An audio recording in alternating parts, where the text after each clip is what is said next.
You know, it's like when you learn to drive a car in this perfectly sterile, super safe classroom. Right, completely disconnected from reality. Exactly. You sit there, you memorize a manual about parallel parking, you study the right-of-way rules, and eventually, you pass a multiple choice test. You feel like an expert. Yeah.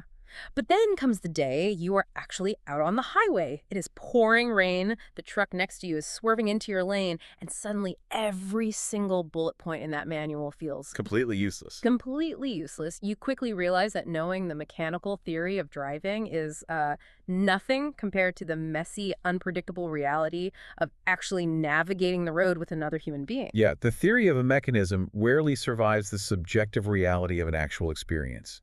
That gap between what we are taught in a vacuum and what we actually encounter in the wild, that is exactly where most of our anxiety lives. And bridging that gap is exactly what we are doing today for you, the listener. We are taking a deep dive into the fascinating, complex, and honestly wildly misunderstood world of human intimacy. It's a massive topic. It is. And our roadmap today is the highly acclaimed, surprisingly practical work by clinical psychologist Paul Joannides, specifically pulling insights from his book, Guide to Getting It On. Which is such a brilliant resource. It really is. We are looking past the dry clinical textbook definitions. We want to explore the actual physiological and, psychological realities of sex because this isn't a textbook. It's a very human look at how we connect. Right, and the core thesis we are unpacking here is that intimacy is a highly subjective, lifelong journey. It is not a standardized test you pass or fail. Thank goodness. Seriously, the mission of this deep dive is to dismantle the inherited taboos we all carry, understand the biological hardware we are actually operating with, and give you the knowledge to transform awkwardness into genuinely better sexual communication. Because knowledge is the ultimate tool for deeper connection. Exactly. But before we even touch on the physical mechanics, and we will get into anatomy, the nervous system, all the intricacies of kissing, we have to examine the mental framework we bring into the bedroom. The foundational stuff. Right. Specifically, how we define what is sexually right and wrong. Okay, let's unpack this. Is viewing sexual morality purely through the lens of, abstinence? Is that like judging a chef's skill by how long they can stay out of the kitchen? That is a great analogy. Right. Shouldn't the focus be on how respectfully they handle the ingredients and treat their sous chef once they actually start cooking? Well, yes, but for a very long time, our cultural definition of sexual morality has been entirely negative. What do you mean by negative? Like, it has been defined by what we restrict, avoid, or abstain from. Yeah. But Joannides redefines this framework completely. He argues that being moral in an intimate context has absolutely nothing to do with whether or not you are having sex. Wow. Okay. Morality is strictly about respect and mutual consent. It is a measure of how you treat the autonomy and the dignity of the person right in front of you. Which completely shifts the psychological burden, doesn't it? Massively. It moves the internal monologue from, am I breaking a societal rule, to, am I being a decent, empathetic, and respectful human being in this shared moment? And we have to apply some critical thinking to where those arbitrary rules came from in the first place. Right, because we didn't invent them ourselves. Exactly. The meaning of sex is deeply personal, but if we look at foundational research, like the classic studies on sexual behavior by Alfred Kinsey and his colleagues, it becomes incredibly obvious that our perceptions of what is normal or acceptable are heavily manufactured by societal norms. We do not form these ideas in a vacuum. Not at all. Society hands us this fully written script about what intimacy should look like. And usually that script is just loaded with stigmas, gender expectations, and shame. So for you listening right now, consider this an open invitation to audit your own culturally inherited biases. What rules are you following in your intimate life that you didn't actually write? That's the crucial question. Because once we strip away those inherited judgments and realize that morality is anchored purely in respect and consent, it fundamentally changes our understanding of where physical intimacy actually begins. It doesn't start with the act of sex itself. No, the foundation of mutual respect is actively practiced in what we might call the forgotten arts, right? Romance, kissing, and vulnerability. If we connect this to the bigger picture, activities like kissing, sharing a deliberately romantic moment, or even playing a silly game of strip poker, they are consistently downgraded. People just call them foreplay. Exactly. They are treated as mere stepping stones to a main event. But in reality, they are the crucial tools for building trust and establishing emotional safety before any larger physical escalation even occurs. Romance is such a fascinating starting point for this because there is a stark distinction to be made here. Romance and sex do not always coincide, No, and they don't serve the exact same function either. especially as relationships mature, right? Absolutely. Yeah. There is this constant underlying tension in long-term relationships between reliability and excitability. Oh, I like that phrasing. Reliability versus excitability. Yeah, so when a relationship is brand new, infatuation provides all the excitability you could ever need. The neurochemistry of a new partner is just intoxicating. You're just high on the novelty. Right. But to build an actual life together, you need reliability. You need predictability, shared routines, stability. The challenge is that reliability is often the natural enemy of excitability. So how do you bridge that?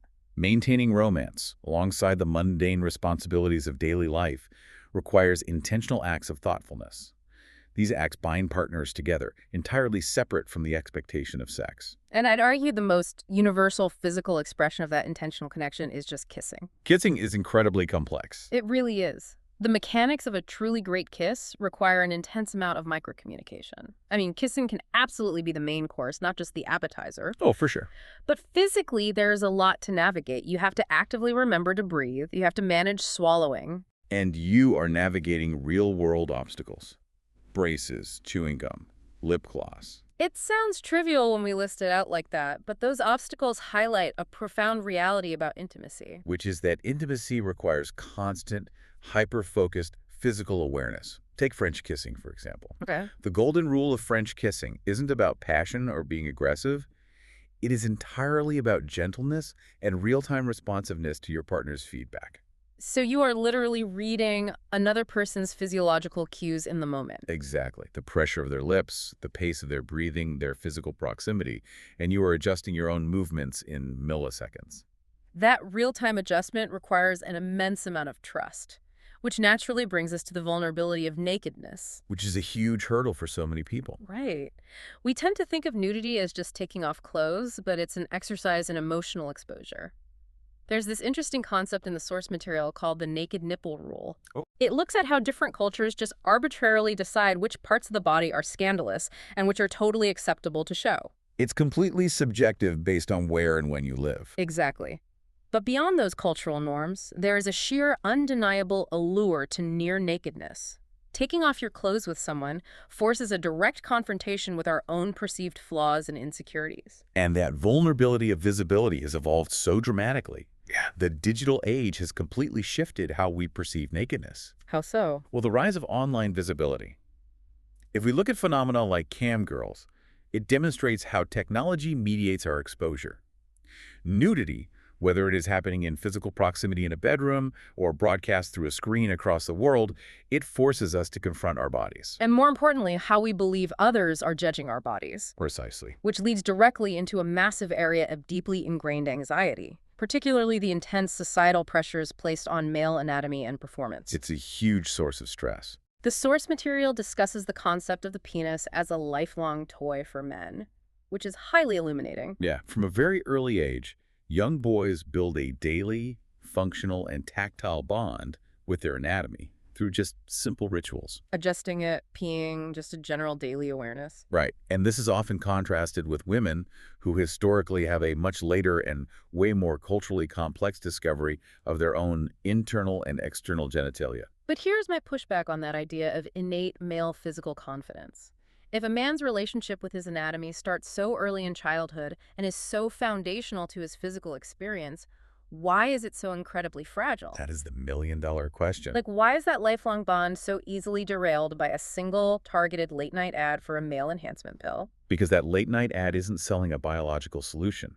It is weaponizing a cultural script. Oh, wow. Yeah, men enter what Joannides calls locker room weirdness. Locker room weirdness. I love that term. It's so accurate. Despite having this lifelong private relationship with their own bodies, they are abruptly thrust into a highly competitive environment of peer comparison. So their confidence is suddenly and inextricably linked to an arbitrary metric of body size. Exactly. It's the exact moment the private self collides with the performative self. That makes perfect sense. And this is where we have to impartially look at the work of sociologists like Judith Butler and R.W. Connell, which the material references. We're not saying this is the only way to view gender, but their theories are essential context here. What do they propose? Butler introduced this idea of gender performativity. It's the concept that gender isn't just something you fundamentally are, it's something you actively do. Like a routine. Right. It's a series of acts and behaviors repeated over time to fit a societal mold. And then Connell expanded on this with the concept of hegemonic masculinity. Which is what, exactly? It's the culturally idealized form of manhood that dictates a man must display dominance, stoicism, and peak physical prowess. Ah, I see. So when a man sees that male enhancement ad, it isn't just about his anatomy. It taps directly into the deep-seated fear that he is failing the performance of his gender. But there is a brilliant counterexample to that locker room anxiety in the material, specifically looking at the perspective of Marines in active duty. Yes, this is such a fascinating case study. In a Marine context, individuals are placed in high-stress, extremely high-trust situations where their actual lives depend on the person standing next to them. Right. And the research notes that in those environments, genital competition completely vanishes. It just disappears. Completely. Camaraderie, mutual reliance, and profound emotional bonds overtake the need to compare physical sizes. So that's definitive proof that this physical anxiety isn't like biologically hardwired into the male brain. No, it is entirely situational and culturally constructed. Yet the modern marketing machine and the adult entertainment industry, they completely ignore that camaraderie. They thrive on manufacturing that insecurity. It's a very profitable insecurity. Yeah, it's extremely. The standard set by highly produced pornography creates what the source brilliantly refers to as the penile pumping regatta. The penile pumping regatta. It perfectly encapsulates the performative, athletic, and entirely unrealistic expectation placed on male intimacy today. So how do we fix it? Redefining manliness in the bedroom means actively divesting from the need to intimidate, perform, or look like a choreographed scene from an adult film.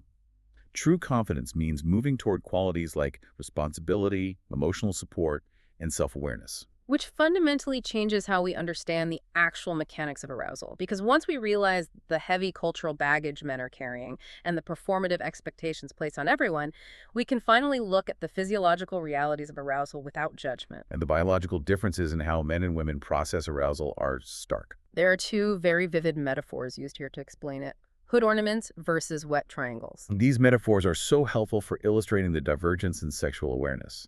So men are described as having hood ornament sexuality. Meaning what? Their sexual awareness is typically highly visual, rapidly triggered, and intensely localized to their genitals. It literally leads the way, like a hood ornament on a car. Got it. The physical response is immediate and focused in one specific area. Right. And conversely, women are described with the wet triangles metaphor. Which implies something much broader. Yes. It implies that a woman's connection to her sexuality is often much more subtle, systemic, and spread throughout the entire body and mind. So arousal isn't just a localized physical reaction to a visual cue. No, it is a holistic state of being. It involves the nervous system, emotional safety, environmental comfort, and tactile sensations across the entire body. The triangle expands. I love thinking about it this way. If a man's arousal is a light switch that just gets flicked on, a woman's arousal is often a complex mixing board. That's a great way to put it. Right. Multiple sliders, temperature, stress levels, emotional connection, physical touch. They all need to be adjusted to the right levels. And understanding that difference is critical when things do not go according to plan. Let's completely destigmatize a physical reality that happens to pretty much every guy at some point. Erectile dysfunction or the limp dick. It is so common. It is. But the prevailing, highly damaging myth is that if a man loses his erection, he simply isn't attracted to his partner. That myth destroys trust. And worse, it is physiologically false. Losing an erection is rarely about a lack of attraction. What is it about then? We have to look at how the autonomic nervous system works. It has two main branches. First, the parasympathetic nervous system, which handles rest and digest. And that's the one responsible for arousal and blood flow to the genitals, right? Correct. And then you have the sympathetic nervous system, which is our fight or flight response. Okay, so if a man experiences a moment of stress, exhaustion, or even just a stray anxious thought about his performance, maybe worrying if he's measuring up to that penile pumping regatta standard, his brain panics. Yes. The brain registers that performance anxiety as a literal physical threat. the sympathetic nervous system kicks in, flooding the body with adrenaline. And what does the body do when it thinks it needs to fight or run away for its life? It pulls blood away from the extremities and the digestive tract and rushes it to the major muscle groups and the heart so you can run. Wow. So the physiological mechanism of losing an erection is literally just the body preparing to survive a perceived attack. It is a stress response, not a rejection of the partner. What is so frustrating is that when couples encounter this biological stress response, the immediate instinct is to reach for a quick mechanical fix. A pill, Viagra. Right. But relying on medications without addressing the underlying anxiety is a trap. It prioritizes a mechanical performance over actual holistic intimacy. What's fascinating here is that if you shift the goalpost from "we must achieve physical performance and climax" to "we are here to experience holistic intimacy," it entirely neutralizes the anxiety. Because the pressure is off. Exactly. If the goal is simply to be close, to explore each other, and to feel safe, then losing an erection isn't a failure at all. It is just a shift in the type of physical connection you are having in that moment. And that lack of pressure probably helps anyway. It does. The pressure evaporates, which, ironically, often allows the parasympathetic nervous system to relax again, and arousal can return naturally. That concept of patience and attunement applies so heavily to female pleasure as well. Because female arousal is often more systemic, like that mixing board, stimulating a woman's genitals requires absolute patience. You cannot just apply a mechanical, repetitive formula and expect a result. It requires deep, ongoing communication. You have to actively ask for verbal feedback, listen to the responses, and actually adjust your touch. Because the systemic arousal of the wet triangle can fluctuate minute by minute.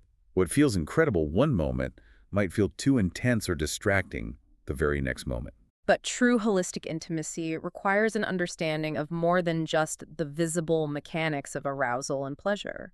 It requires understanding the unseen internal health of the biological hardware we are dealing with. Which is often completely ignored. It is. Here's where it gets really interesting.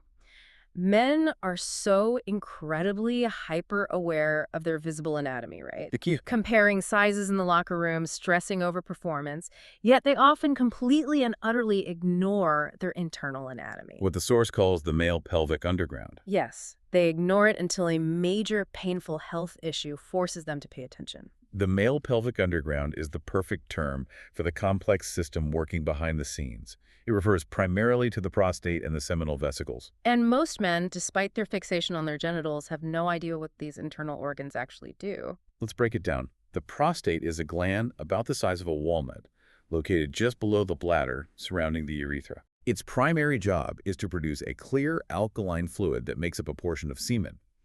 This fluid helps sperm survive the highly acidic environment of the vaginal tract. But the real heavy lifters in this underground system are the seminal vesicles. They absolutely are. Located just above the prostate, the seminal vesicles produce roughly 80% of the actual volume of semen. 80%. Yeah, they provide a thick, fructose-rich fluid that literally acts as rocket fuel, giving the sperm the energy they need to swim.